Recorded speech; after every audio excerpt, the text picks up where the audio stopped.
this is a way in which the centers and the libraries can be not only a resource for the church of the world, but for individuals. And let me give you a very personal example. When I was young, I spent about 12 years of my life in rural Florida, where I had very little access to any resources of my own community and my own identity. And so when I really came into that was when I went away to school. And I began initially by having access to the great intellectual tradition of the African American church and the African American tradition, right? Which is so beautifully preserved and championed here through our CBE.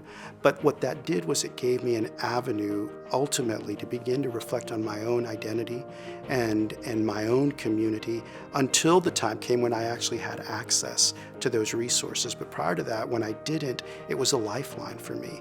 And it prepared me to think and to articulate what that identity means for how I lead, for how I think, for how I believe, how I practice my faith. And so for that, I was really grateful that there were spaces that had those resources, that had that commitment and that vision to provide that. And that's what I think our centers and institutes and our library does so well here as well.